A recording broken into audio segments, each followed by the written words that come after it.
అంటే ఒక్కొక్క పంచాయత్ ఈ వ్యవస్థ అంటే దీనిని కనుక మనం నిజంగా చేయగలిగితే ఒక్కొక్క పంచాయత్ మనకి సెల్ఫ్ సఫిషియెంట్ ఫండ్స్ వచ్చేంత ఉంది దానికి. ఇద్దరు మున్సిపాలిటీస్ కానీ ఈ విధంగా చేసి, కానీ ఇది చాలా ఛాలెంజింగ్, ఇది చాలా కష్టమైంది, చాలా ఓపికతో కూడుకుంది. సో దీన్ని ఎలా చేయాలి అనేది ఇది ముందు మేము మాస్టర్ ట్రైనర్స్, దాంతోపాటు ఉదాహరణకి అంటే ఇది ఒక మోటివేషన్ కోసం ఇది చెప్తా ఉన్నాను. ఉదాహరణకి ఇది please you can explain sir, మీరు చెప్పండి ఒకసారి, please come and explain. This is nothing but the entire Andhra Pradesh. That's okay. Entire Andhra Pradesh, we got 13,301 Gram Panchayat. The garbage value per month, it's 100 crore and people contribution. Joined together, 220 crore is our garbage value per month.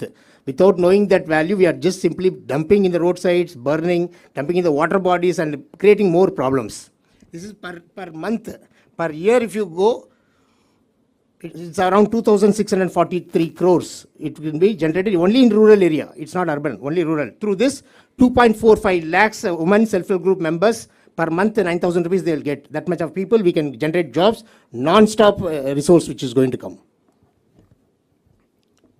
ఒక రూరల్లోనే అంటే దీంట్లో ఎందుకు ఇది చాలా విలువైంది చెత్త అనడానికి ఏమంటే మన పైన మనం పడేసి చెత్త ఎంత విలువైందని చెప్పడానికి దాదాపు 2,643 కోట్ల వర్త్ ఇన్కమ్ జనరేట్ చేయగలిగేది. అలాగే దాదాపు 2,50,000 మందికి ఇది ఉపాధి కల్పిస్తుంది. సో దీన్ని చేయడం అంటే ఒక కల్చరల్ చేంజ్ పట్టుకోవాలి. దీనికి ఆ ప్రయత్నం మేము చేస్తున్నాం. ఆ ప్రయత్నంలో సక్సెస్ సాధించాలని కోరుకుంటున్నాం.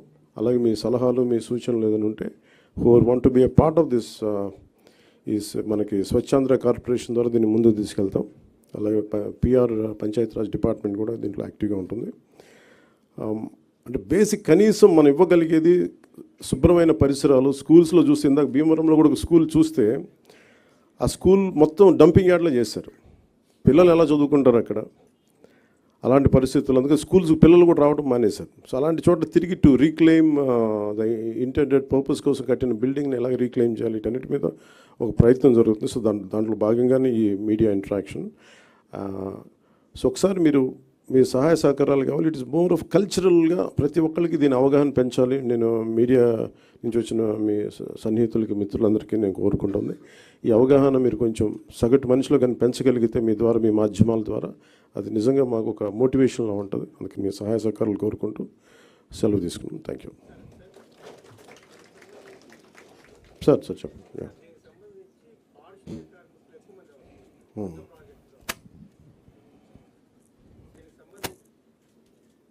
చెప్పండి సార్, వినిపిస్తుంది. చెప్పండి. దీనికి సంబంధించి పారిశుద్ధ్య కార్మికులు ఎక్కువ మంది అవసరం అవుతుంది.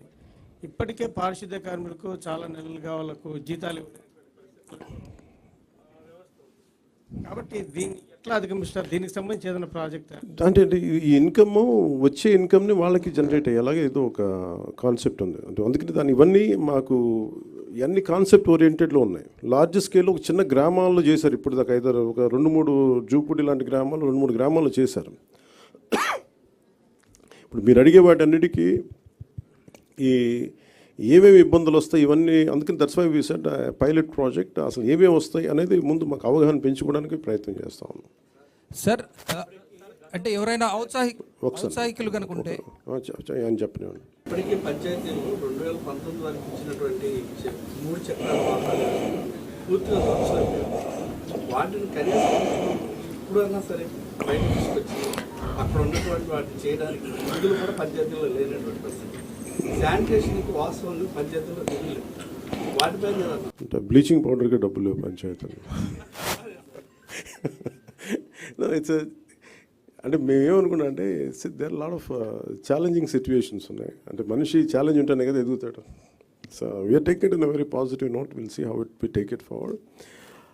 పంచాయతీలకి నిధులు అంటే మెయిన్ ఇప్పుడు ఉదాహరణకి పంచాయతీల్లో నిధులు ఎలా కావాలంటే శ్రీనివాసన్ గారు కాకుండా చాలామంది ఔత్సాహిక రైతాంగం చాలామంది వచ్చి పంచాయతీలకి నిధులు ఏంటి అనేది నేను ఒకసారి సజెషన్ అడిగితే కొంతమంది ఒక కొబ్బరి చెట్టు ఎంత సార్, అది how much coconut tree wood yield income for each Panchayat?